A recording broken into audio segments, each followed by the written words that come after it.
craving to hear from because, as you can see and as you will hear, we have got some incredibly diverse and well thought out expertise coming to you from this panel today.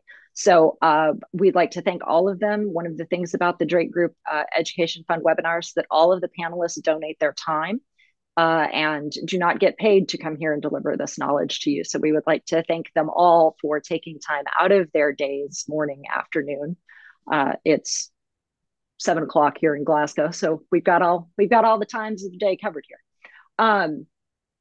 So we're going to let them briefly introduce themselves, but to see them in order of who is on my screen, we've got Abrian Scott, who's the Chief Executive Officer and Chairman of Off Script Group, former college football star, and now the host of the popular HBCU sports live stream broadcast Off Script. I encourage everybody to go dive down the rabbit hole of those videos. It is well worth your time and a few chuckles. We've got Jen Fry, who is a sports geographer. So if you are going to bring anyone to talk about conference realignment, get you a sports geographer. So we're excited that Jen is going to be here. She's a sought after speaker and educator. She's the owner of Jen Fry Talks, which is a social justice education firm, and has been an ally and friend of the Drake Group for a long time. So we're excited to have her here. Amanda Kristovich is a reporter at Front Office Sports. And if you're not following her on Twitter, really, what are you doing with your life? She has work that has appeared in USA Today, the Wall Street Journal, and can be frequently found trying to live tweet hearings and court proceedings so that everyone can somehow get something out of them. And then last, but certainly not least, we've got Matt Brown, who is the publisher of Extra Points. Again, if you're not subscribed, make better life choices. It's a daily newsletter that covers everything. To say business policy and off the field issues in college athletics is probably limiting it. It's a fantastic publication, and you should definitely support that. So I'm going to throw what I think is probably a softball question out to everyone, but I think that it's given the diversity of experiences and knowledge on here, I think it's a good one. And it's just this: what is either the biggest misconception about conference realignment, or the thing that you think doesn't get talked about enough? And I'm going to go in order of my screen. So Scotty, you're up. Thank you, Miss Tammy, for that lovely introduction. I think the thing that goes overlooked is the non-revenue sports and dealing with traveling and distance and time frames and schedules.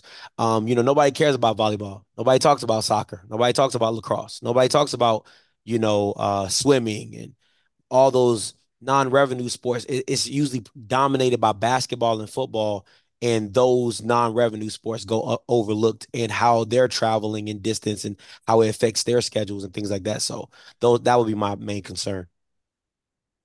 Excellent. Jen, what you got?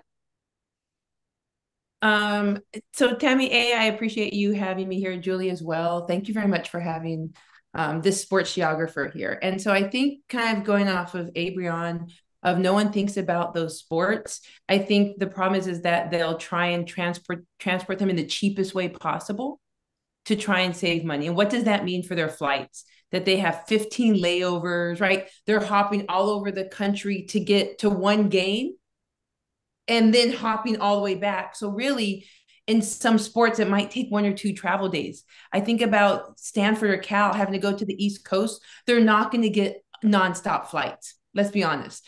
They're going to have multiple layovers. And what is that going to do for them? I also worry about when you have teams that are close together, there's that fandom that it creates. When you go to games, right? When I think about the NCCU and A&T game, there's that, right? There's a fandom that you get to enjoy other people, and you're not going to have that fandom with Stanford playing at Clemson. Like, you're not going to have that. You're not going to have it at Cal playing at Syracuse. So I feel like when I say that, I'm saying like people traveling from both schools, you're not going to have that fandom that sports is all about. There's going to be missing seats in the stands. And I worry about that aspect for the athletes. I also worry about that aspect if they're like, the reason why I picked this school is I'm close to home and my family and friends and elderly grandparents can see me play. And now they're going to see me play 1 or 2 times because of how far I have to go. I measured it, and for the Pac-12 schools, it was like a 3.5 hour flight was like the max from Arizona to Seattle was like the max. Now it's like 6 hours. So what is that doing to the fandom and traveling? Before I could go up and down and see my kid play and be home, now I gotta stay overnight. So that drastically affects the fandom experience. And also, let me say a shout out. One of my chairs for my PhD, Dr. Billy Hawkins, is on here. If y'all are looking for a PhD, go holler at Billy Hawkins at Houston. I just want to say you gotta funnel the people to him. We gotta get more people getting some PhDs. I support that. Absolutely. Amanda, what are your thoughts on this? I think that conference realignment to me really just is an example of this question of like, who do we accept in this industry gets to be controlled and who doesn't get to be controlled. So what I mean by that is you could call conference realignment a transfer portal of organizations, a transfer portal of teams, of schools. It's the same thing with the coaching carousel. There's no regulation. There's no, and that's not necessarily for a bad thing, right? There are antitrust reasons why that's the case, but it's just been really interesting for me as a reporter to hear the rhetoric that, the biggest thing that is threatening college sports is something like, freedom of players to make moves, when freedom of coaches and schools, is totally unrestricted. That's absolutely. Matt, I know you have written on a ton of this, so see if you can narrow it down to your top 30. Yeah, I'll do my best. I feel like the plight of the Olympic sport athlete is well documented already from what we've heard from this group. So I think what I'd say is, as someone that's written a lot about these decisions, not just with the Pac-12s and Big Tens of the world, but down to low majors and even below, is that the rationale for changing conferences can be complicated, and not every institution is evaluating these decisions through the lens of how do I maximize television value. Because for the majority of NCAA institutions, even in Division One, the value of your broadcast deal is going to be negligible. If you're lucky, you'll make enough money to pay back what you had to spend on the cameras because ESPN Plus isn't going to pay them for you. So then you end up in a conversation where you might be realigning to minimize travel. You might be realigning to maximize perceived academic prestige or clout. You might be realigning to try and be associated with aspirational institutional peers, current institutional peers. These are not decisions that are made in many cases by athletic directors at all. They're presidentially driven and by a small handful of industry consultants and attorneys. And this is something that I have to go to a lot when I'm communicating to a non-industry or to a fan audience, because they'll quote something their coach says or their AD says about realignment and take that as gospel. And I'm thinking, sometimes I'm talking to ADs and I know more about what's going on than they do. And it's not because I'm some super genius or they're bad at their jobs. It's that is a conversation that happens at a different level in the organizational chart. And sometimes for reasons, rightly or wrongly, that don't have all that much to do with athletics. So that which compounds the conversations about travel and money and everything else. The Big Ten is not the most common example of realignment in college sports. Fair enough. I already am taking notes, so watch out. Follow-up questions are going to be crazy. So I'm going to go back to Jen for a second. You are a sports geographer, but one of the things we didn't mention is your history of 15 years of coaching college volleyball. And so, I'm thinking about what you said about the non-revenue sports, which is sort of an interesting misnomer when you look at what Nebraska volleyball is doing right now. But with that tied in with the what you said about the the fandom and the rivalries and the locality of that. Do you feel like we're seeing women's volleyball just, it's getting more sponsorship, it's getting more attention, rightfully so, well overdue? Do you feel like conference realignment is going to cut that off at the knees, or do you feel like some sports are going to be able to, if not manage it, try and make it work for their own benefit? I think that you have the old kind of Big Ten. They're used to traveling a little bit more. USC, Washington, UCLA, they're not used to traveling that far to watch a game. I mean, think about with UCLA, USC. If I'm a fan, I can go essentially in the same city and watch 2 games back to back. I mean, Michigan State, yeah, but some of them you're not going to be able, depending on how Nebraska, Penn State, you're not going to be able to do that. So I think it's going to cut down. You'll have parents, absolutely parents, but I think it will make a decision on, okay, we can't bring the other kids. Maybe we only have one parent. We can't bring the grandparents. Yeah. The fandom part of it is that I'm going from, I could go, I mean, Washington and Wazoo, I can still take an easy, quick flight. It's still there. Now the dimensions are a lot bigger. I'm having to travel 6 hours across the country to watch a game. And then how far do I have to go to another one? So I think it's going to be difficult for just the person who doesn't have any family or friend ties to the school to want to go. And it might take 4 years of this new kind of brigade for them to forget the old stuff. But I think it's going to be really hard where I could go to Arizona and Arizona State, and it's an hour and a half drive from Tucson to Phoenix. And now everything is so much further to go watch my favorite team. And I hope that, I mean, Caitlin Clark, I went and watched Iowa at Maryland. I mean, about half Iowa fans, right? They were following. And Iowa and those schools are used to traveling that far for games, so that's normal. Right now, the teams coming from the West Coast, they just don't have that experience. And so I'm concerned that you might see a dip down in opposing fans coming until it becomes more of a normalcy. But I can't see like a Cal and Stanford, their fan groups traveling to Syracuse, traveling at that far of a distance. I think that's going to be really, really cool. So moderator's prerogative for a follow-up. What does that do to recruiting? That's going to be hard. Did you all see what Anson Dorrance wrote from UNC? he was like, because he was like, Stanford is our biggest competitor. And he literally was like, I hope they die because I don't want them to have the whole country to recruit. That's like, what you going to say? I'm from UNC. What you going to say? And I respected that, but that's true. I think it gives some schools a broader recruiting berth to say, hey, we're going to be on the East Coast for half our games. Your family can come. So I think that can give a wider berth in that respect. And that can be a positive because now before, right, when with Stanford, maybe they couldn't get a foothold in recruiting in North Carolina, in South Carolina. Well, now half our season is going to be over there.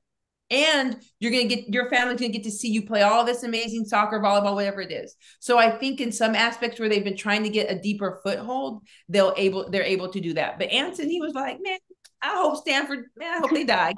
He's like, now they have access to all of my recruits. And before, when I didn't have to fight them, now we got a fisticuff on the soccer field because you are going to have easy access to that talent. Yeah, that is fair enough. So that kind of does lead in.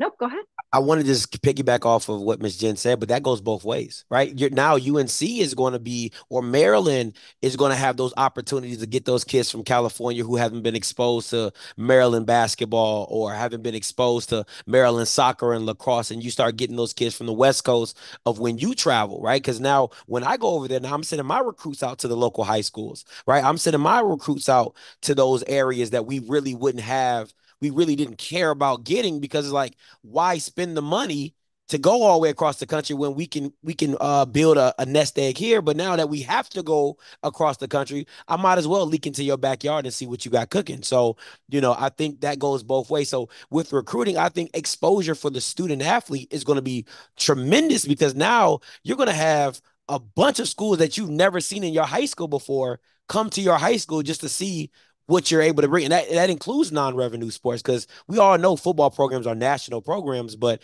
when you're talking about, like Miss Jen, volleyball, basketball, now I can get that one special kid that I wouldn't notice before. Now I can get her to come to the East Coast or vice versa to the West Coast. Well, that actually works in very well to what I kind of had a specific question for you, Scotty. That's, off script has its finger on the pulse of everything and anything HBCU. So, you've talked about the conference realignment, but also the media deals, and how sometimes these new structures are going to prevent us or paywall us or gatekeep from being able to see really either smaller conferences or really good matchups that are going to be. I've seen some of your videos talking about the different HBCU matchups.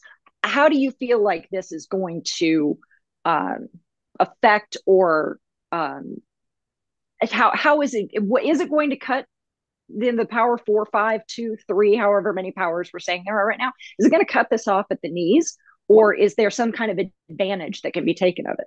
Well, I think, HBCUs don't really like to compare themselves to Power Fives because they're just not on the Right. same, But if we're talking about just in the FCS space, well, now it's, everybody's fighting for their own market, right? Like Matt said about ESPN Plus, like a lot of money that people think ESPN Plus or ESPN gives to these lower conferences aren't what people assume they are, because a lot of it's coming directly from the school. The production, the broadcast, and all ESPN Plus does is, hey, appreciate you. We'll put it on this platform behind a paywall. So, but they can't pick up every game. So now HBCUs are now required to say, how do we make money off the empty space of schedule that we have? So then they put it behind a paywall.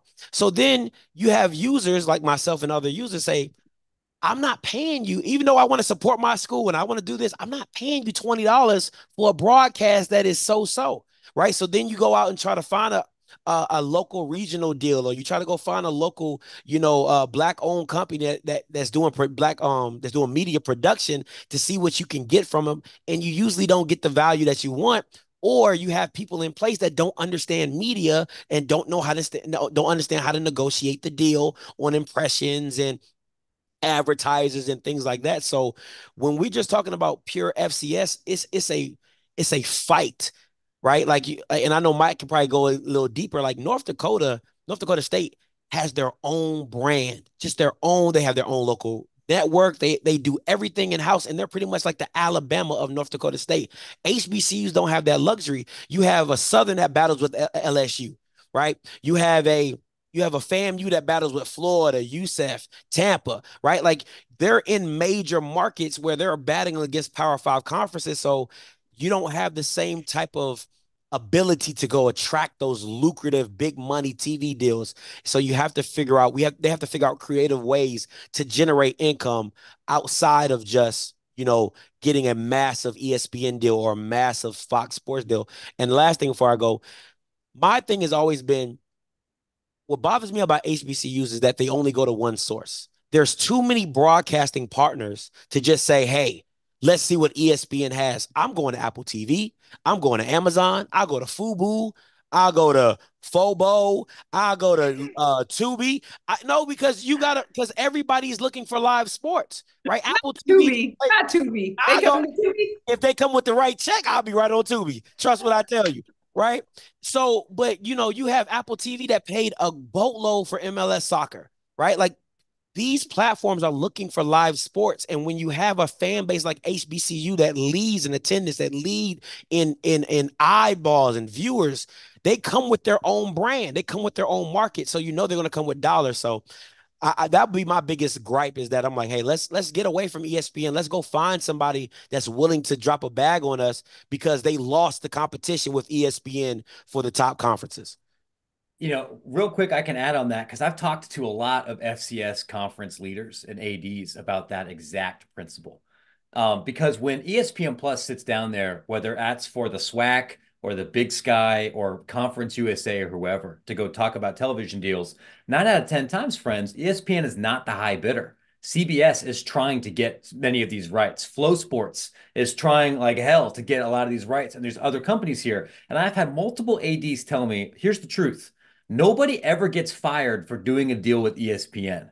Even if that's not the biggest check, people look at that and think this is the most stable thing. I don't have to go explain to Mima and Pop Pop about how to go find this other channel on the Roku because everybody understands ESPN Plus, and we think that that's going to give us an advantage in brand name and discoverability. Our coach can go out on the recruiting trail and say, "You're going to be on ESPN."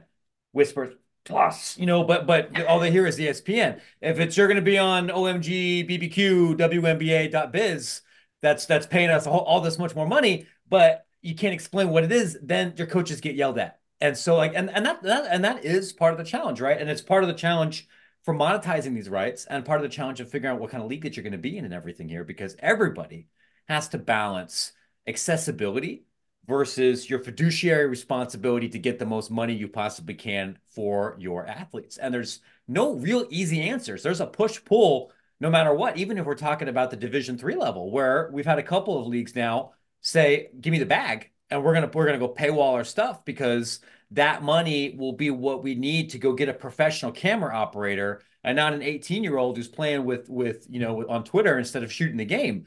But now people freak out. You got to pay $8, and like these are not jokes. These are real situations here that I don't know if there's an obvious good answer for. Well, then I'm gonna actually toss a question to you then, Matt, that sort of carries on to this. You said this week that you're working on story on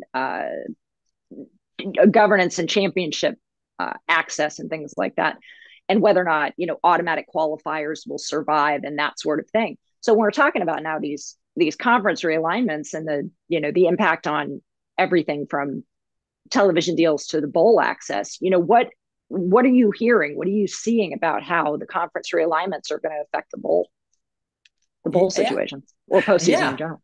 For both in general, and I think honestly, maybe Amanda might disagree. I don't know if that story is written yet exactly. So like, what I can say, based on the story that I just reported today, and based on some conversations I've had over the last 6-9 months with ADs and some commissioners, is that this idea of the quasi-egalitarian system we have in Division I, where if you win your league, no matter how terrible your net rating or your RPI is in that league, you're guaranteed access to that sports postseason championship. I think those days are numbered. And I think those days are numbered because some of the largest leagues are looking and saying we provide the lion's share of the broadcast value of these for these tournaments, and also we're staring down the barrel of an $11 billion lawsuit in house. We're going to have to start paying more of our athletes as employees. We're facing all kinds of regulatory uncertainty. So it's our responsibility to look under every couch cushion for every nickel, dime, and quarter we possibly can. And looks like we're sending 50 cents to the big sky. Forget that. And you have this push-pull. So I could very much see a world in 2 or 3 years where, say, for NCAA women's volleyball, for example, that volleyball would be a sport that's widely sponsored across Division I membership. And unfortunately, upsets between major resource institutions and less resource institutions in women's volleyball are not terribly common. They're certainly less common than they are in basketball. And I would imagine, and I think this is a good thing, as more money and more attention and more corporate infrastructure is flooding into volleyball because they're realizing, wow, lots of people like watching and playing volleyball. We should pay more attention to it. Well, that's great. That also means that the financial gap between what Nebraska and what Kentucky and LSU and Texas can do, and what Stephen F. Austin and UMBC and American can do, is going to get even larger. And so then I think it's a reasonable question if you're, say, the commissioner of the Patriot League. This is a hypothetical, and you look at your membership and say, like, wow, American or Lafayette or Bucknell, you can have a great season. You can win 75% of your games. You could stomp on everybody else in the Pat League. And your reward is a game now against Wisconsin where you're going to lose in 3 sets and the whole thing will be over in 45 minutes. Is that the most meaningful or impactful postseason experience we could give you? Or could we have you go compete in a tournament of people whose budgets are $35 million or less rather than against Texas? And then maybe you have a chance to win 2 or 3 games and we still put that on TV. That's the kind of question. And if that's the world we're looking at, then that would impact how you decide to align for conferences. Right now at the lower level, there's some incentive to maybe I want to stomach a little bit more travel. If that puts me in a better position to maximize my postseason chances because I can game the RPI a little bit better. Maybe in this world that goes away. Maybe it becomes that influence triples. These are the many of the base assumptions about postseason access, I think, that we've had for the last 20 years are going to be revisited, whether that's a positive thing or not, if that makes sense. You got anything there to carry on with that, Amanda? You're nodding.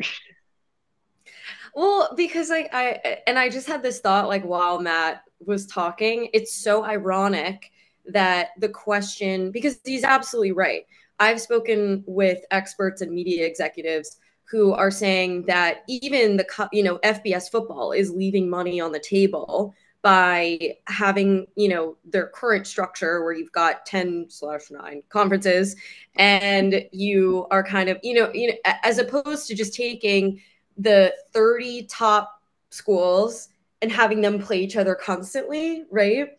That would be a more lucrative media package than what we currently do. And as we know, FBS football and power conference football, I keep wanting to say Power Five, and then I don't.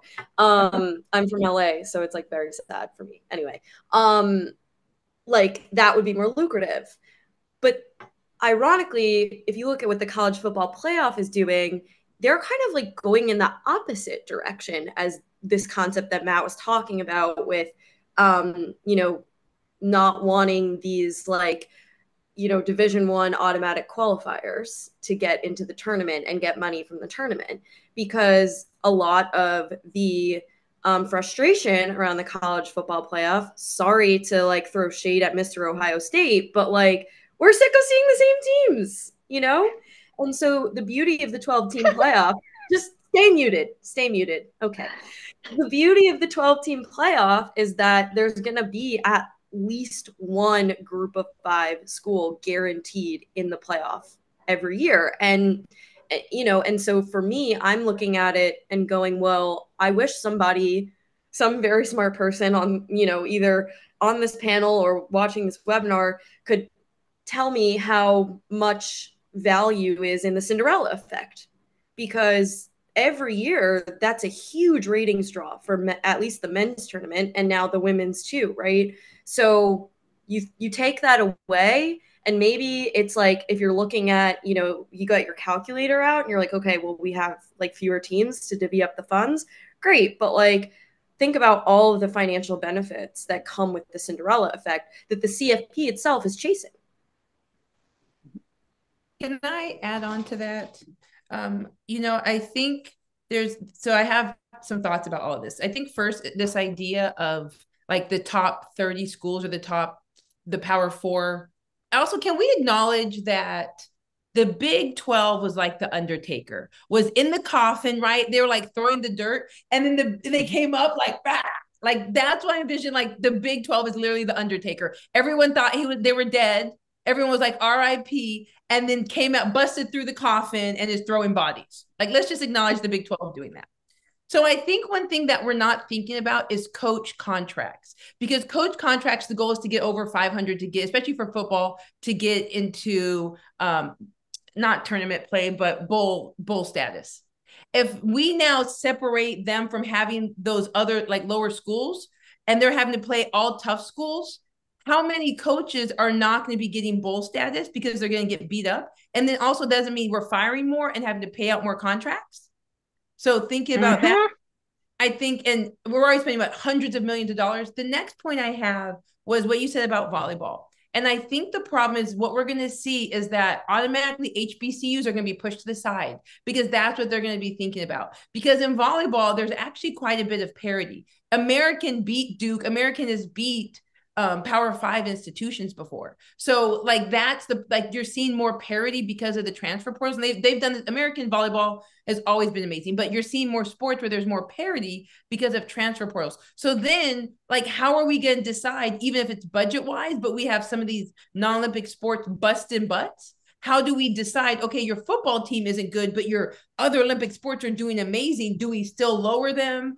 Like, I think there's too much nuance. And at the end of the day, it will always, every day, twice on Sunday and Saturday, HBCUs being shut to the side, saying, well, you don't need to fly to UCLA. You don't need to fly there to waste your money. Have a better experience at the Popeyes bowl game. Like they're going to do that type of crap. And they're going to keep the haves are going to be having up here, and the have-nots are going to be have-not and way down there. And so you can say you're thinking about athletes' experiences, but there's an experience in going to play at Nebraska, right? That Delaware had to do. There's an experience in doing that everyone should have access to. I think, can I piggyback what Ms. Jen said? I love what you're talking about, Ms. Jen.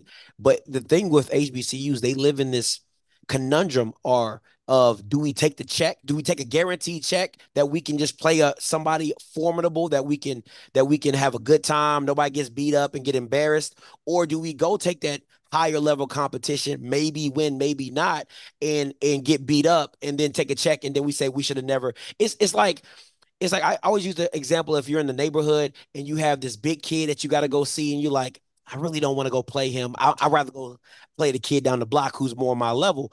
And that's the thing with dealing with HBCUs, is like, that's why the Celebration Bowl is so successful in its own right in the FCS space, because it's like, hey, we have a fan base that will come and attend and show up and show out. And we're getting paid to put on this football game, where in the FCS, we wouldn't be able to have a bid. We don't have the money to bid for a home game, and then got to split the gate with the NCAA, then got to travel, and then we want to take the band, because if it ain't a game if it ain't got no HBCU band there, right? So it's all these factions that come across that become expenses. Well, now we can just go to the Celebration Bowl, get $1 million, $2 million, everything's paid for, and we go home and we had a good time and we had a good party. So it's that's the push and pull that Matt keeps talking about, is do we show that we can compete at that level, or do we just play with our friends in the sandbox? And I always believe schedule hard. Like, show what you're capable of doing during the regular season, and then go have fun in the postseason with your friends, right? But I'll go schedule at Texas and beat you maybe, or lose to you by 3 points, to let you know that our competition is competitive. But then on the back end for postseason, I'll go have fun and make some money. So those are the two things. I think that's right. I did want to ask Amanda. You've written plenty on the sort of the follow on the Supreme Court, and the Alston decision, and then how it's kind of moved in the power 2, 3, 4, 5s. I'm just going to call them the slashes.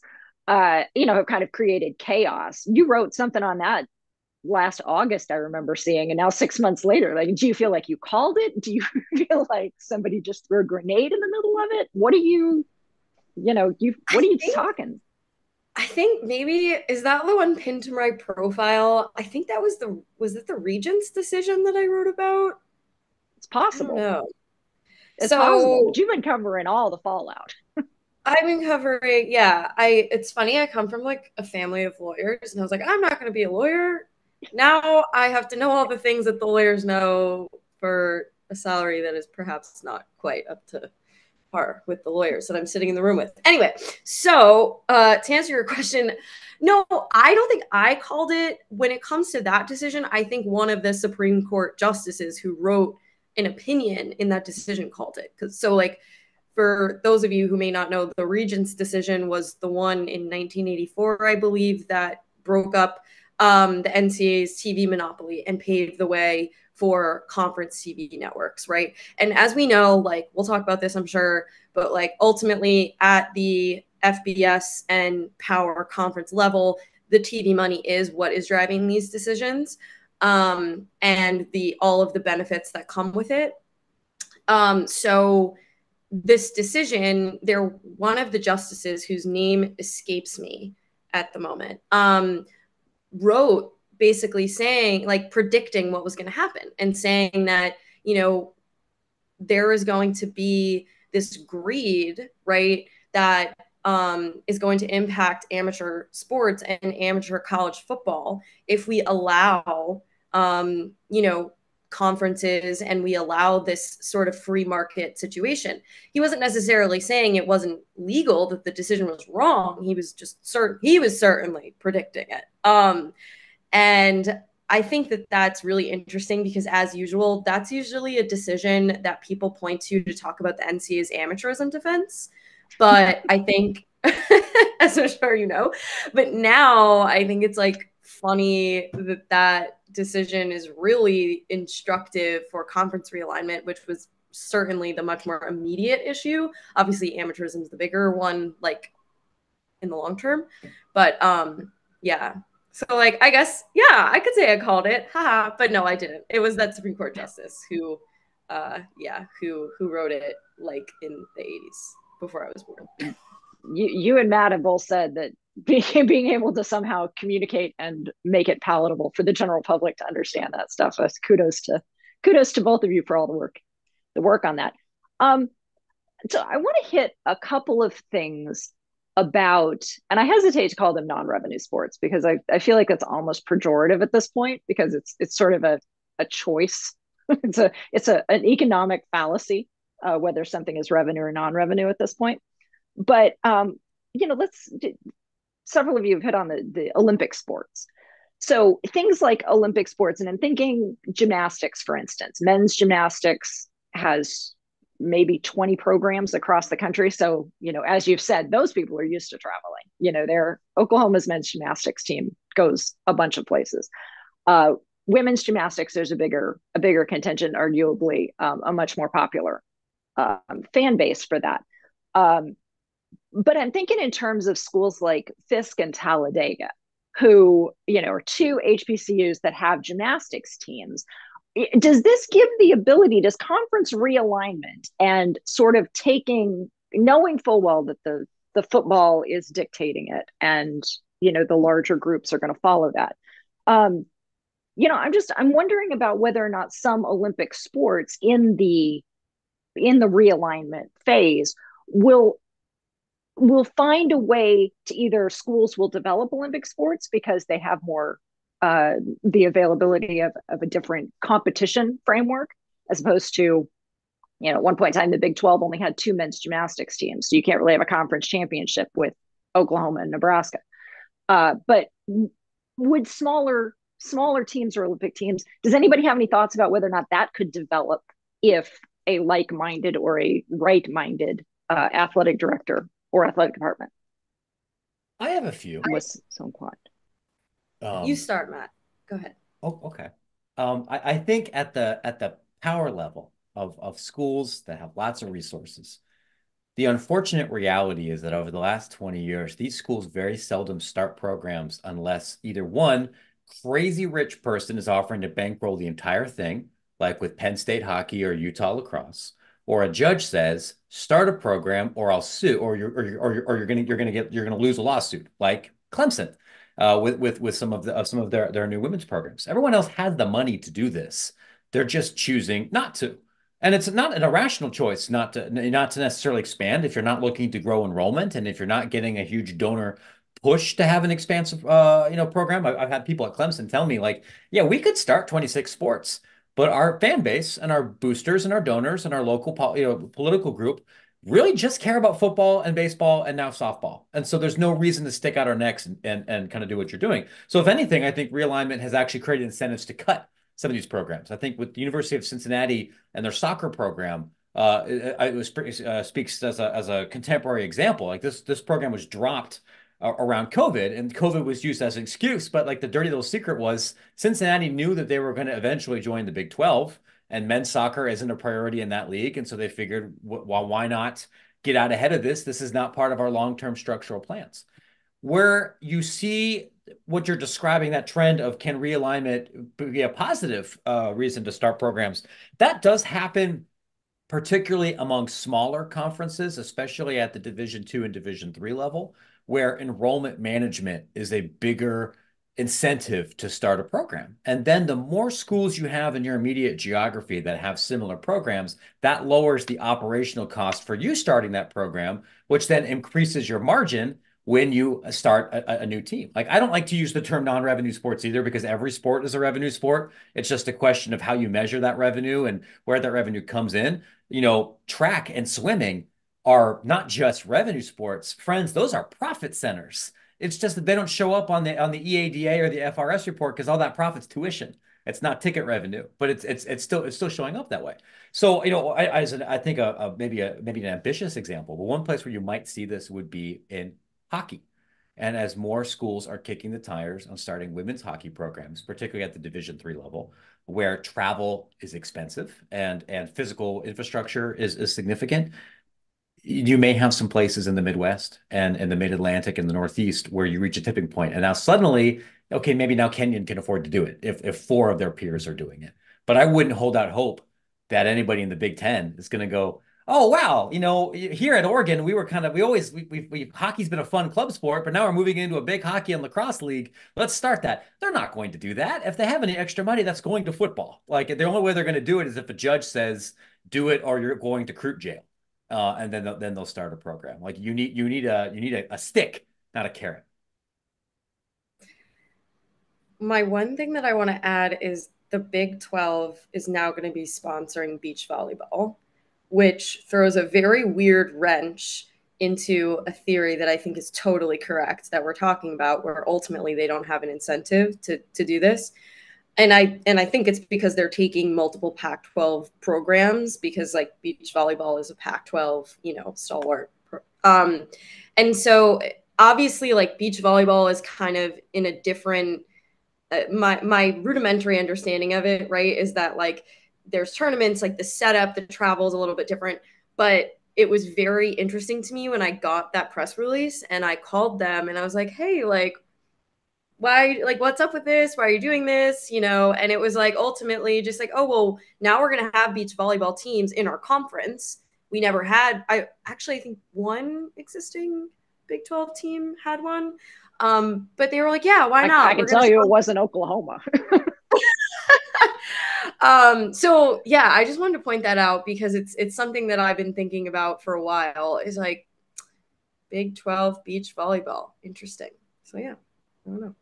The one thing I'd say on beach volleyball is that it's a little easier to start because you just take current volleyball, pull them over there, right? And then you also, the coaching staff, y'all now coach there, will maybe get you a third assistant or something. Like, it's a lot easier to start up than it is with some other sports because of the people you're pulling and the staff you're pulling. And so, I mean, at the beginning with many of the beach sport teams, coaches were doing half and half. Athletes were playing half and half. And so that's what you usually will see. Okay.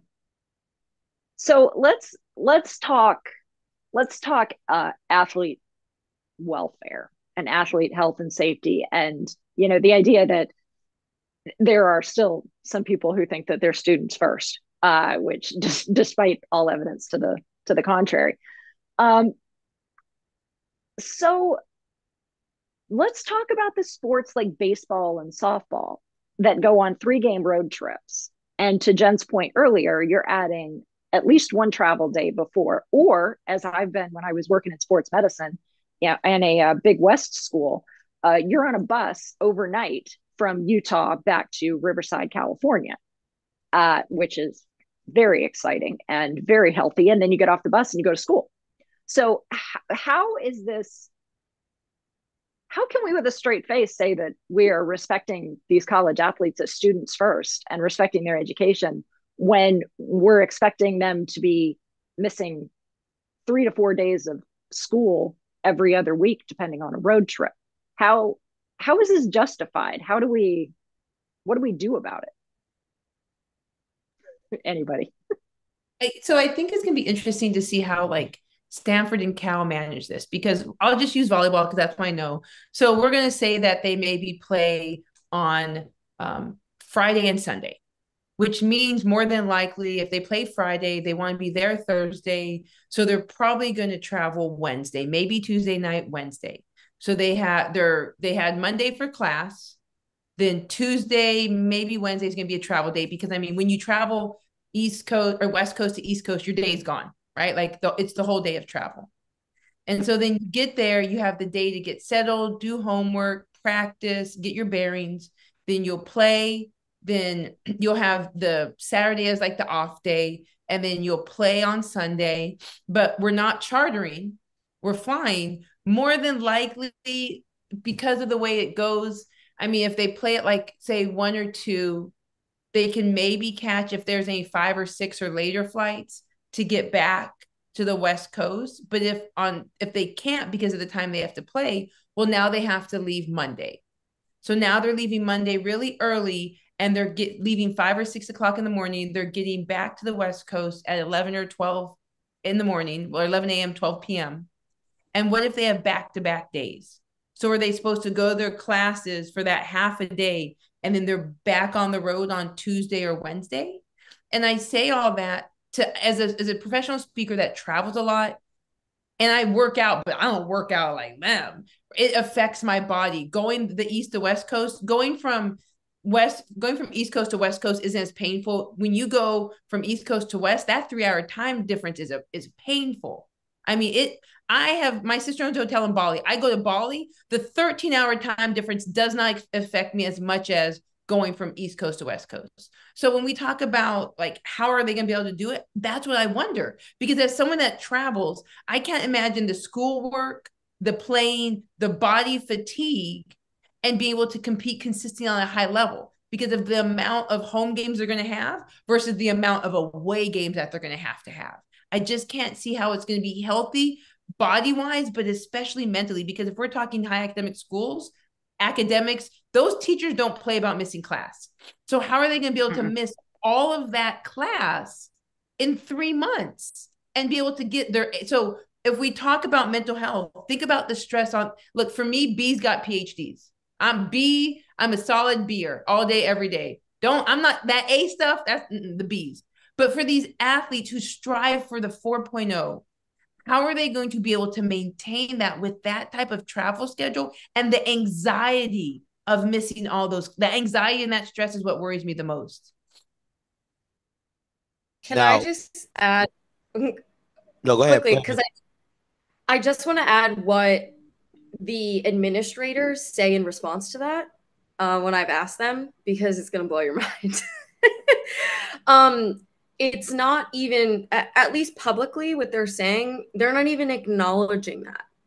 They're saying, right, like the commissioner of the ACC, when this move was made with Stanford, Cal, and SMU, literally said, oh, we did the math. And the sports that are going to be affected the most, it's going to be like 6 days of extra travel for the whole season, right? Like, I'm sorry, I just don't believe that. Yeah, that's exactly. So cool that they invented teleportation.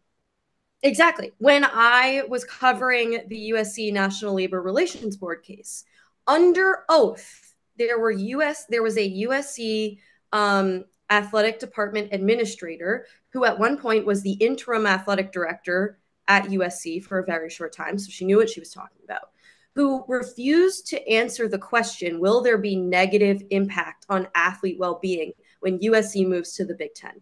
Refused to answer the question.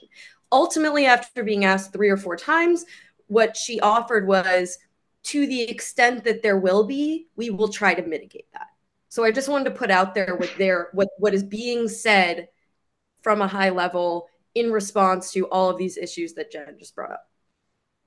And then if you throw it in, and I know Matt knows a lot about this, but if you throw it, and you're talking about schools with multi-million-dollar budgets, right? So if you bring that to the FCS level, that's why schools are trying to consolidate theirs, because they're like, listen, we can't afford to go. She's talking about a flight. If it was an HBCU, we get on a bus, okay? We get on a bus from Texas to Florida, and yes, from Prairie View. Norfolk State, yes. You know what I'm Yes. saying? You're talking about from Prairie View to FAMU or from Jackson State to Bethune-Cookman. You're talking about 15, 16-hour bus rides that these kids are on, and then they got to turn around and do it, get off the bus, have a day to sleep, play the game, come back, and then get back on the bus. So that's why for smaller conferences, they rather consolidate and get as close as possible so that travel time isn't effective to one, the financial pockets of the institution, and then on top of that, their student athletes. So when you're having multi-million dollar problems at these power five levels, it just exacerbates it when you go lower and lower because they're like, we just can't compete with that. We can't do that. So it just gets crazier. Can I I add think, oh, something to please go ahead. Abrion real quick? Is that we're in, so then we're going to talk about the health, Abrion. If I can't afford to have that day off, like you talked about, how are we going to fly then? Does that mean that we're flying and getting there at 11 in the morning? You play at 7 o'clock, you rest a little bit, and then you like the ability then for them to be able to afford the one extra night of rooms for 12 rooms, meals for 15 people. The buses right now are out of control. The extra day for the bus, or do we get two vans? That extra day can be thousands and thousands of dollars. And if we have to take that day away, what does that mean for the physical and mental health of the athletes? I think those are all extremely important questions. And I could echo Amanda. I've heard these same lines here, and it's been a source of deep frustration for me that I feel like these are questions that many conference commissioners and university presidents are not being completely honest when they grapple with them in public. And a major part is for what Dr. Fry here has said several times. All miles are not created equally when we're talking about the medical challenge and the negative impact on athlete performance that comes from crossing time zones. It sucks to fly from Seattle to Phoenix. It sucks a lot worse to fly from Seattle to Philadelphia because we live in a round Earth that has time zones, Yep. and there's no one's figured that out yet. No matter how AAU your school is, you can't get around it. And we've seen a lot of these leagues say like, no, we're gonna do pods. We're gonna do this cool creative scheduling for softball. We're gonna play all of our games in Texas, and so nobody has to worry about any of that. We haven't actually seen this in published yet. It's all hypothetical. God knows I've filed enough FOIAs to try to get draft copies of some of these schedules, and these league offices treat it like they're the Pentagon Papers. But You even when we can't could get get it, something that doesn't Matt exist, Matt. is on. Matt, give Matt the listen, floor. Matt is. I care about this because I've been writing about it a lot, right? And if you'll have to forgive me, there was an academic at Bowling Green, sports management, that wrote, I thought, a really fascinating paper where she talked to the team that travels the most, Alaska hockey. People forget this. There's two Division I teams in Alaska, and they used to have to be in a league where they're flying to Ohio. And they would talk to the players. They're like, "Yeah, I'm having to lie down on my back on the plane," and how much that messed me up over the course of the season. What I think might surprise many people here, and certainly surprises my non-industry audience, is when they learn how often even the rich schools put people on buses. I paid a young woman to write a newsletter for Extra Points who was a pole vaulter at Notre Dame, right? This was one of the NIL deals that we did. And I just asked her, would you mind just publishing your daily schedule? Because I want people to appreciate what you actually do. And this woman wrote that story on the bus coming back from like a meet in Urbana, right? And that's still a 4.5 hour drive. And this is Notre Dame. Like Notre Dame's got the NBC money, and they're still doing these things. So to me, it's deeply frustrating, and there is a way that you could rationalize some of this. And I've heard this actually from some low major commissioners that say, if we wanted and we had the money and the political will to really expand these travel obligations, you could marry them into a holistic educational experience. So, like as an example, this didn't end up happening, but for a minute, the Southwind Conference, which is mostly schools in Texas and Louisiana, had multiple conversations about adding Chicago State, not an HBCU, but an institution that predominantly serves students of color on the south side of Chicago. And you might look at a map and say, well, that doesn't make any sense. And I can look at the EADA data, and I know how much money McNeese State has, and it's not much.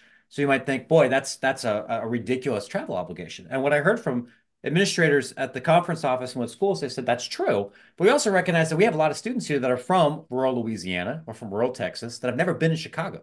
They've never been to the Midwest. And if we add an extra day where we're not practicing and take them to Chicago museums, and we take them to areas of historical note, and we do the same thing for the folks from the Midwest that are coming down here, down to the Bayou and coming to East Texas, then you can have a useful experience, and you can broaden people's horizons. And boy, that's a little bit of what the athlete experience is supposed to be about. That's the hypothetical, but we all know that that's not going to be the reality. What's going to be the reality is if you're fortunate enough to be at a very wealthy institution, maybe you're gone for a week and you take classes at the school's annex campus in Washington, D.C. for a day. You're probably doing a lot of reading on the plane. And if you don't have that money, what the president wants should be saying with their chest, even though they can't do it, is yes, your experience is going to get worse.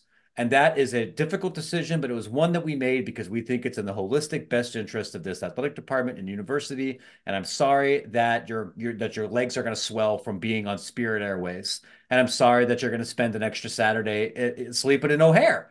But that would be the truth. But if you just kind of gussy this up with mealy mouth language and euphemism and not tell the truth, I think that's frustrating. And Ms. Tammy, can I throw it to you real quick? I know you don't really throw it to the moderator, but my question as a former athletic, trainer, how does that recovery, right? Like if I played a football game and I just and I gotta get on a bus and I have a torn ACL or I have a messed up back, or what does that look like recovery wise? Because now I'm in a situation where I can't move like I'm supposed to, or I can't rehab, or I can't be in the proper position that my body needs to heal. So what does that look like, for the student athletes as well? It looks painful. I mean, I say it, thank you, because this is a thing that people don't talk about. The same people who don't want to sit outside of an exit row on an airplane for their flight to Dallas somehow think it's okay for you to pump lactic acid through your body, work out, and then sit with your hamstrings bent for 5 hours, and somehow that's just going to be fine. It is a big thing. It's a thing with things as simple as whether you need to ice while you're stretching in order to keep your muscles elongated. Like that's a simple thing. The other side is you tore your rotator cuff. We had one time we had an athlete who we couldn't put on a plane because she hadn't blown her retina, but she damaged. We could not put her on a plane because of the pressure of her eyes, and so she had to wait and couldn't come home on the plane with it. So if you're talking about that being, the heightened problem or an ACL or anything like that, access to, ice or whirlpools right before that, access to warming up and stretching, pre-game, head injuries, all of these different things are far more exacerbated by long travel. And, buses are bad enough, but if you start putting some people on airplanes and cramped things, trying to travel with medical supplies, thanks to TSA, is just like extracting your own molars without anesthesia. It's absolutely ridiculous. So I think that is it's the athlete health and safety part of it has so many different fingers in this discussion that nobody talks about. And in fact, you led it into one of the questions in the Q&A was that, Michael Gibbons wants to know what we think of the Big Ten SEC task force studying the athlete experience that doesn't include any athletes. Like, how are we supposed to take this seriously? So yeah, it's dangerous. It's flat out dangerous. It's not just inconvenient, but that kind of travel to not be able to give the follow on medical care can be dangerous. Absolutely. I'm trying to merge some of these questions together. There seems to be sort of a couple of different questions that are from, would FCS schools join D1 and D2? Would lower tier FBS schools think about joining FCS? And then the infamous question that comes up sometimes in our working group of do the lesser revenue sports get demoted to club sports? Like, is that what is that a pattern that any of you see or would recommend? And it can be any of those three things. I can take the latter point there. I don't know that I've done enough reporting to say that I have a strong recommendation about whether it makes sense for some Olympic sports to be varsity versus club model. But I think anybody that read the regional NLRB office ruling on Dartmouth men's basketball should be concerned that similar rulings would apply not just to every other Olympic sport in Division One, but I think quite a few in Division Two and Division Three.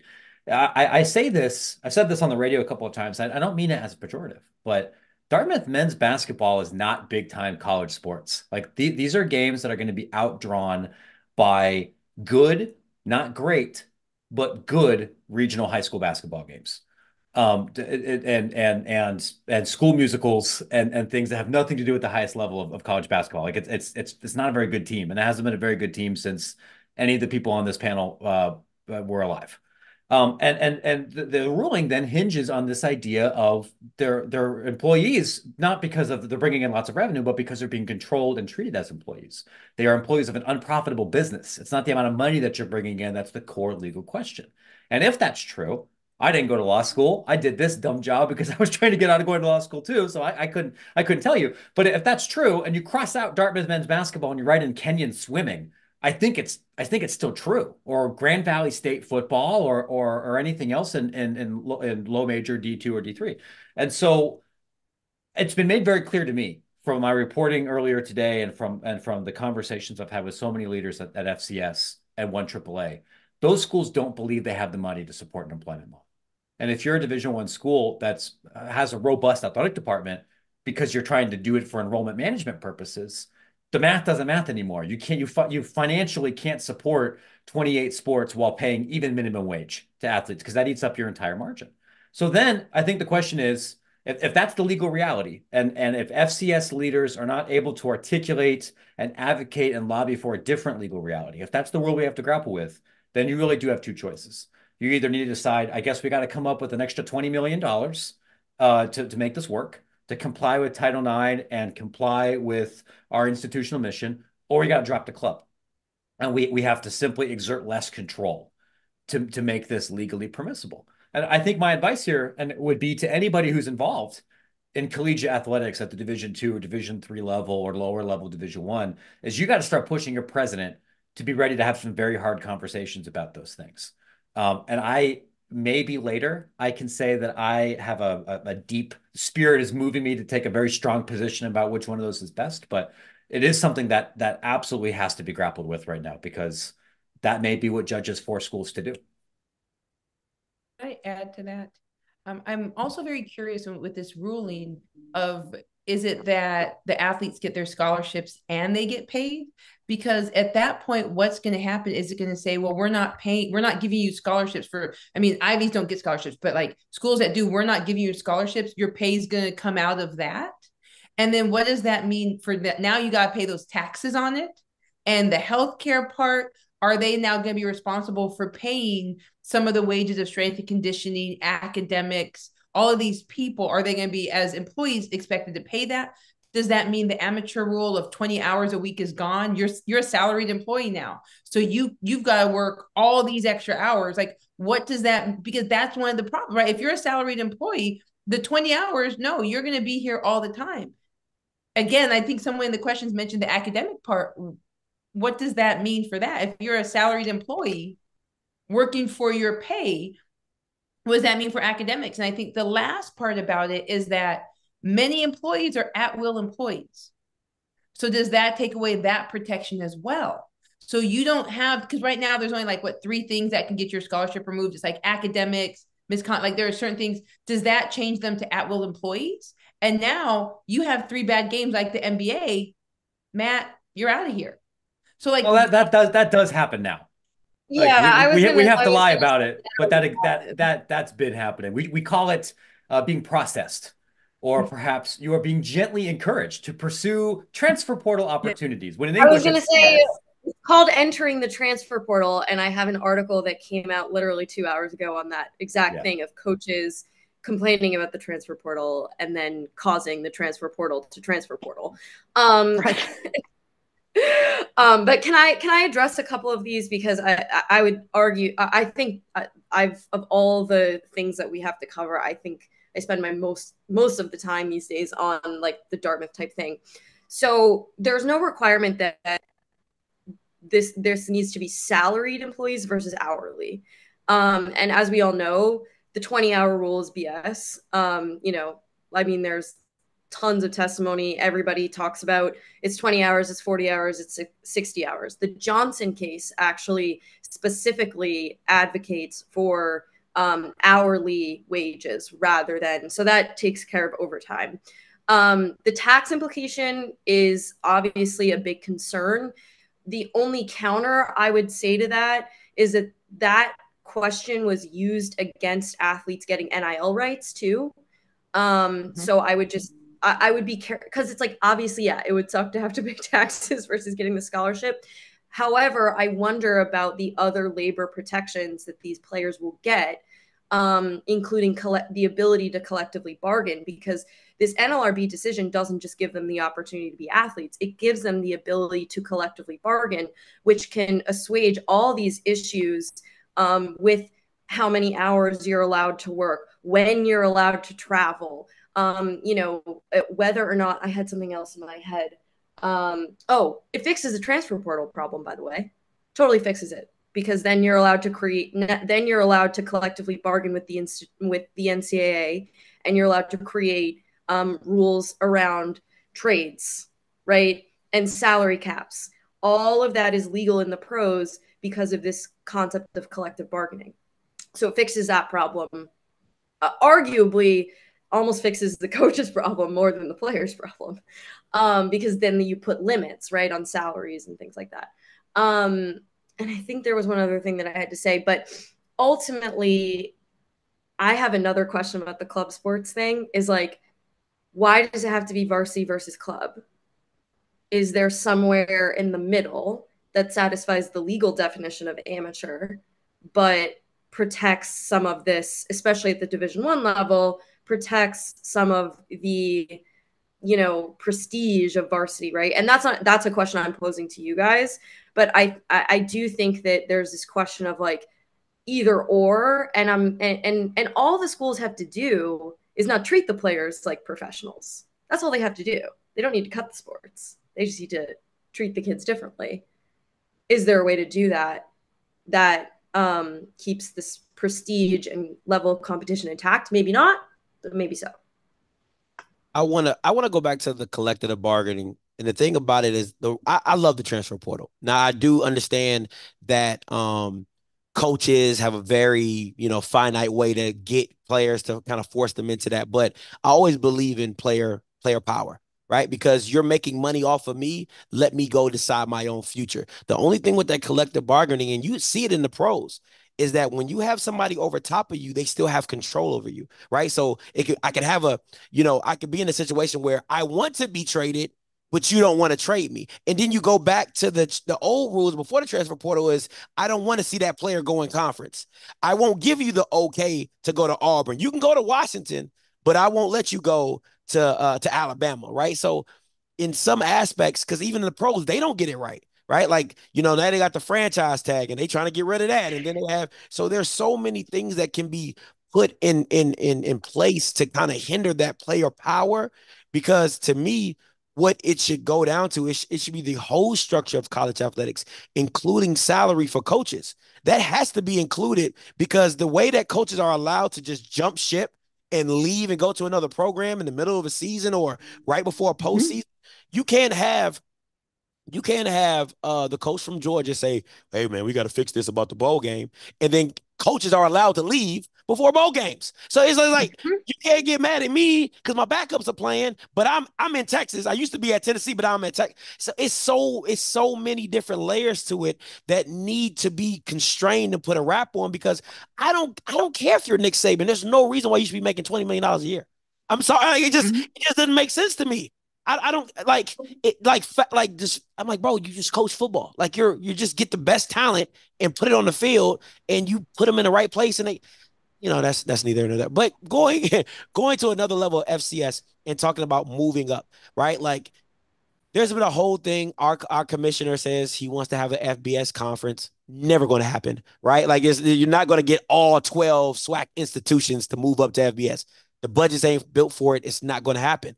But the thing is that the time that I believe that HBCU should have moved up, that's gone. That's gone, right? Because now you're talking about entry fee that's ridiculous. That most HBCUs don't even have that as an athletic budget, right? But then you have schools like Delaware. They chilling in the FCS and they like, hey, you know what, we ready to dip, and they leave the CAA and then they go FBS and they're like the third highest budget in the FBS program. You're like, bro, you was in the FCS for like 20 years, like you should have been left, right? So you have all those James Madison of the worlds, right? So it's a lot of those programs that should be already at that level that sit in FCS just to chill. And then you have FCS programs that aspire to be at that level, but they can't pay to get in, right? They can't get in the club. So it's a very finite way. But Matt, I want to ask you this. With the NCAA and the Power Fives doing what they're doing with the college football playoffs, where do you see the FCS playoffs falling into place in that because of just I've heard from a lot of FCS programs, they don't like it, except the Montanas and the North Dakota States of the world who absolutely, the Big Skies and the Missouri Valley Conference, they love it.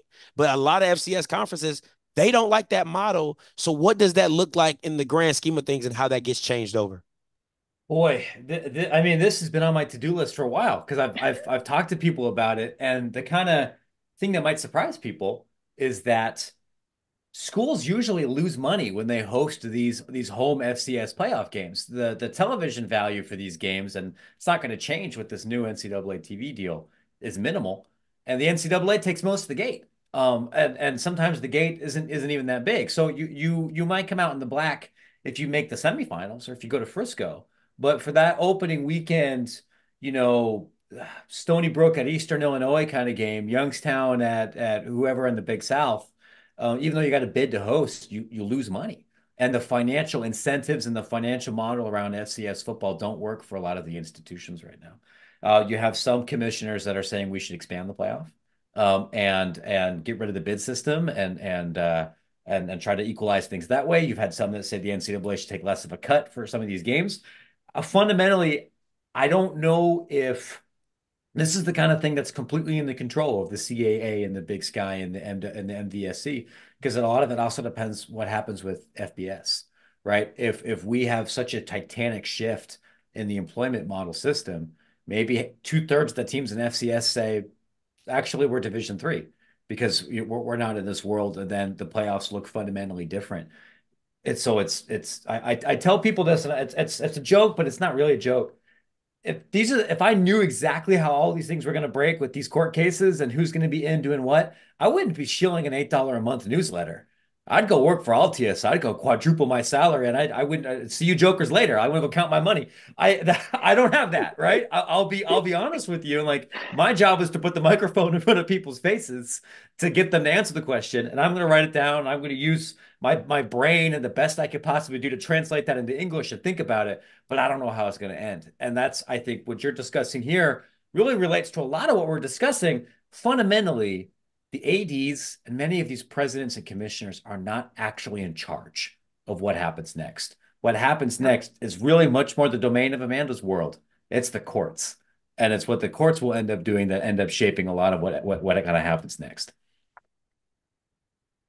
So Amanda and I were like, who's going to go? You go, I go. So kind of, I have two things. First, when we're talking about the coaches leaving, it's fascinating how pissed off people get when these football players are like, I'm going to sit out the game because of my legs. And they're like, you traitor. How dare you? And then the coach is like, bye before the bowl game because I'm going to my new school. Like, you can't have it both ways, my people, because you're like, well, it's just about the money. They're making the best decision for fiscal responsibility. No, you can't get mad at these athletes who want to protect their bodies because they're going to have a $15 million contract and not get mad at the football coaches. Like, I think people need to understand these coaches tell these parents that they're going to protect their kids. They're here for the kids. They're family. I'm going to treat your kid like my son, my daughter. I'm going to love on them. I know you're a single parent. I know your grandparents just died. And then when the check comes, they like Brian Kelly, homie left in the middle of the night. He was like this. Like he left and like texted them, was like, hey boy, I'm out. Like, that's unacceptable. We have to treat these athletes better when they commit to their lives going. And we can't get mad when they want to sit out or transfer. I think the second thing I was going to talk about, there was a question that Billy had put about geography. And I can't share my screen about alumni, but there is this thing, it's called frankthetank.org. And what he did was he listed from tier 1 to tier 3, 10% or more of school graduates live in that market, all the way down to tier 3, which is 1 to 4.99% of a school's graduates live in the market. And when you look at this, you will see that most of the Big Ten schools that they will hear, I'll put it to host, and if you can share this, Tammy, most of the Big Ten schools, they have like 1 to 5% of the graduates. So like they don't have the alumni there to truly support. It's not like they have 10 or 15 or 20%. Elon University was very smart when they went from SoCon. SoCon, our average trip was like 3.5 hours. We were busing it. We were home by 11 o'clock. And then they went to the CAA. And the purpose they went to the CAA was because they looked and they said, okay, 15% of our incoming class is from the New England area. So what better idea than to make sure we're playing up in Boston, up in New York, up in those areas where we have a high percentage of our incoming classes coming from. That is alumni. That's a very smart move. But when we look at what the Big Ten is doing, their alumni is not in Champaign, Illinois. Their alumni is not in Iowa City. It's not in Omaha or Lincoln, Nebraska. To take up the weight, it's just not there. Amanda, I'm handing the mic to you because I know you're about to spit some game. No, so first of all, I just want to throw out there was a lawsuit that tried to put a cap on coaching salaries. It ultimately failed because of antitrust. Because antitrust and labor law, I never thought I would know so much about antitrust. Why am I smiling? It's not very fun at all.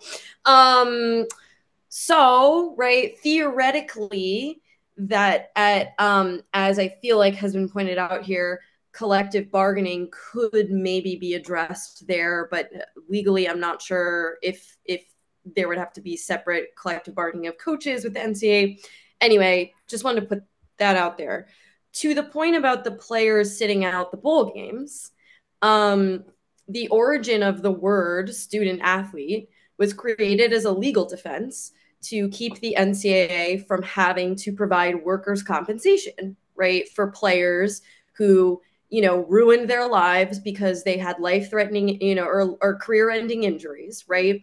So if you create an employment model, there is theoretically at least more of an incentive to allow for the players to play in these bowl games, especially if you can do NFL style, like attaching bonuses to it, right? Or you require it in the contracts.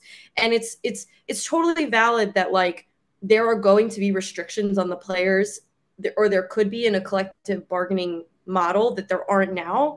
But I think the question is like, do we want the players to be able, or someone representing them to be able to negotiate what those restrictions are? Or are we just going to hope that the NCAA does something like they did with NIL, with transfer portal, right? And yes, then this last point, which is what Matt said, that I'm trying to hammer home a lot right now, because everybody asks me like, is it better for them to be employees? What's going to happen? It's going to be the sky is falling, this and that. And it's like, maybe the sky will fall, but it's probably going to happen. So we all need to start preparing for it, because it doesn't matter what any of us think is the best model. It doesn't matter. This is going to be decided in court.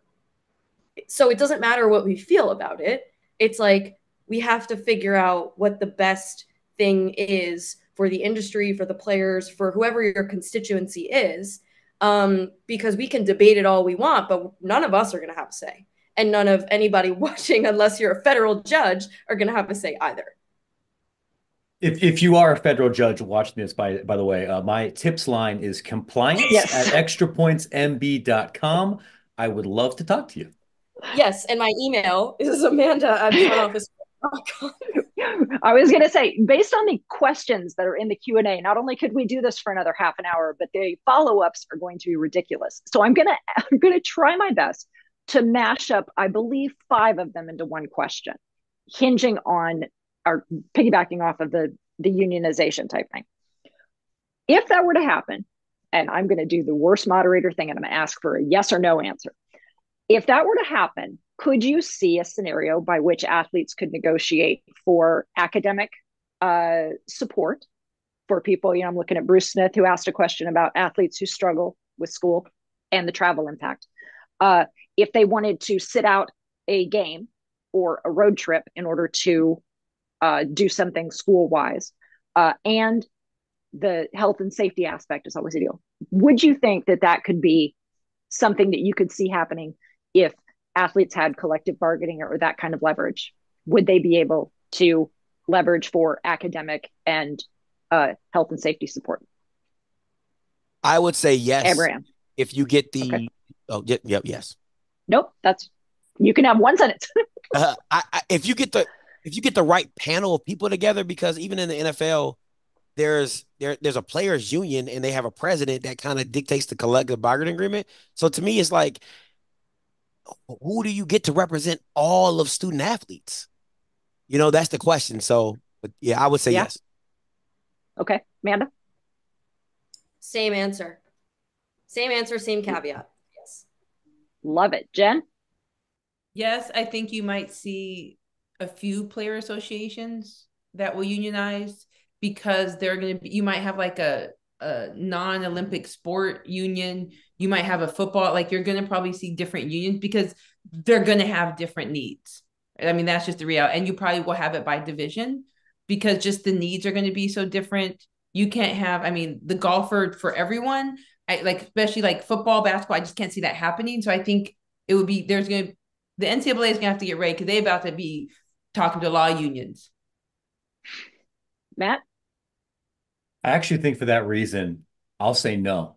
And practically speaking, technically speaking, yes, you can negotiate for anything almost in a collective bargaining agreement. But because of what we're all describing here, my unpopular, Debbie Downer belief is that the first union that goes to the collective bargaining table in college athletics is going to get their ass kicked.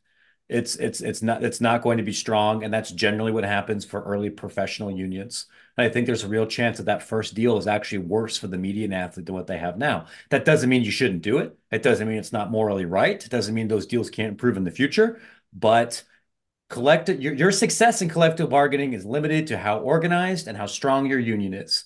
And anybody that has gone through a union, anything in higher education for your faculty union or trying to organize your adjuncts or anything else in that world knows the deck is not stacked in your favor. Yep. Okay, here's your closing question. I substituted my one with something that we got from the Q&A. If you were in charge of mitigating all of these effects that we talked about, what's the first thing you do? Who wants to go first? Everyone's like, oh, don't look at me. As a sports geographer, I would go by geography. We would map it out for geography within X amount of miles, because like with Chicago State and the WAC is all over the WAC is the world. It's the World Athletic Conference. It is the World Athletic Conference. Them babies is everywhere. They come in from Japan, Latin America. So I would say that there has to be like a mile radius that is 3 hours by plane, X amount by bus, something with geography, because that's going to, and I'm centering the athlete because we understand that they need time to recover, rest, all of that. So I would say to mitigate at least the academic and the health aspect of it, I would say that conferences are actually geographical. And a caveat, if you're going to go to another conference, you have to put X amount of money towards mental health, travel budgets. Like if you're going to now be outside that 1,000-mile radius, you have to have all of your teams charter. There's some good ideas there. I would do three things if I was in charge of all this. First thing I would do is I'd make everybody buy subscriptions to Extra Points. Damn So I can right. then Get that exactly. money. Obviously. All the My schools. daughters need Lunchables, and those are $6 a pop. And you know that's why we got to put up that paywall. Matt, how much is a year subscription? $75. Okay, I will buy 1 year subscription. Tammy, we can raffle it off to someone who had to have been listening to us rant. So I will buy one. I need your daughter to have Lunchables. If you do I will that, buy one subscription. Dr. Fry, if you do that when this is done, I will make a donation to pay for students to come to the Drake Group Symposium in March. Let's go. I will do that. That's right. Yes, That's right. I will pay it forward. But that is, I mean, like that's the joke. The two serious answers I would have is I would say, number one, we are going to get rid of the bylaws that prohibit the creation of single sport conferences. And I would say that we are also going to nuke conference bylaws that require membership of every single sport. If UCLA football wants to go chase the bag and send all of their football players to Piscataway and State College, I will make fun of them on Twitter, but that might be their God-given right here. But there's no reason to drag softball into that. We should be able to say, softball, you could stay in the Big West if you want. And whatever bylaws prohibit that, we're going to get rid of them. The second thing, which, pending court decisions and pending enforcement, is if we're going to have an NCAA bylaw that allegedly limits the amount of time that students are supposed to spend on athletic endeavors, one, we actually need to enforce that, which clearly nobody does. But then you would have a similar one that limits travel. So if you're going to go travel and you're going to be on a road trip and you're going from Anchorage to Alabama, that's fine. You can't practice the next week. Or to include it in that way here. And if we're going to change it because you're employees, great, let's bargain over it. But if we're not going to do that, those are the three things I would change. Okay. Amanda or Abrion, who wants to go next? Ladies first. Okay, similarly, two things. The first thing I would do is say someone else should be in charge, not me. And then the second thing I would do, that's why I'm a journalist, because I'm not a columnist. Like, I don't come up with solutions. I figure out what all the problems are, and then I ask everyone about it. It's much That's why we're friends.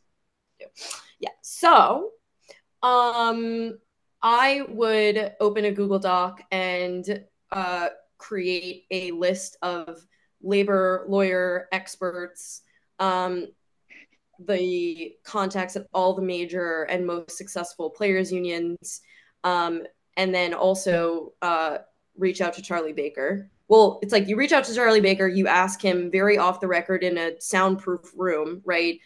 Is the NCAA ever going to allow for an employment model?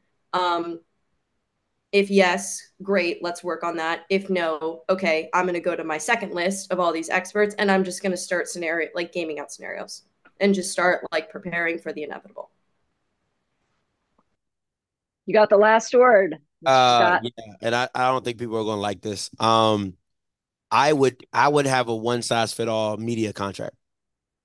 I don't like the end, because if the issue is people leaving the Pac-12 because they don't like their media deal, right? They don't like the media money that's coming in. Well, I'm going to try to consolidate the media, right? I'm going, because everybody wants to be a part of it. So instead of having you jump cities and geography wise, I would do something media wise that makes everything kind of a package deal type of media, as well as kind of do what the Michigan thing is, where we'll use the media money to build an NIL collective for said players, right? Because it's not the schools, it's the players. Like I always tell people that on my channel, like, I don't care what your name is. Nobody's coming to see Michigan.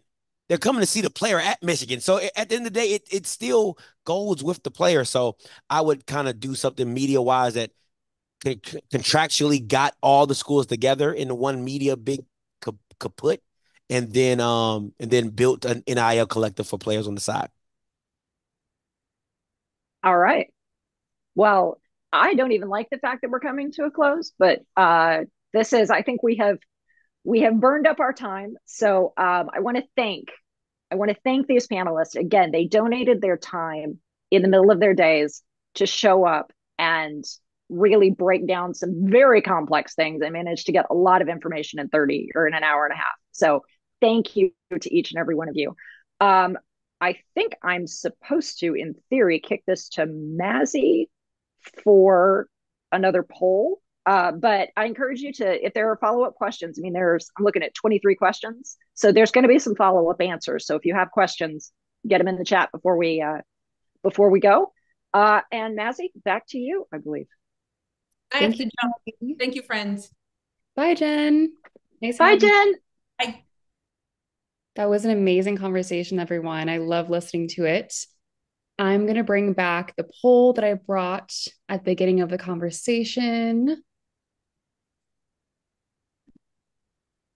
Are panelists allowed to vote now, or?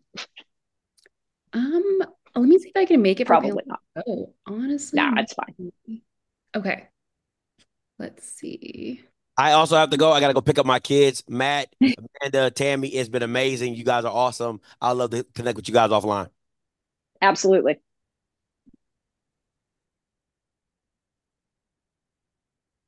It looks like my computer might have erased the poll. Let's see. Oh, no, never mind. It's there. Okay, let's launch it. Here we go. Thank you, everyone, for your patience. This is the first time we're trying this poll, so. And then I'll post after we finish the poll, I'll post the first results from our previous poll in the chat too. See if maybe there's some different answers there.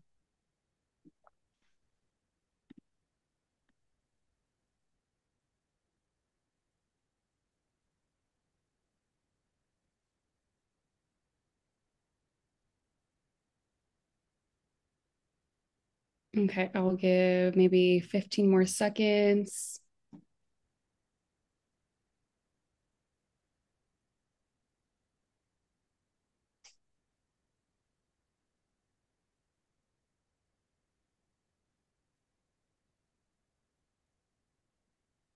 All right, I'm going to post the poll and the poll, share the results, and I'm also going to share the results of the original poll we did. We got what? Fatigue and stress. Exacerbation of financial pressures. RIP the Pac-12 is the consensus there. Yeah, it looks like on my end, there was a little bit of difference in answers.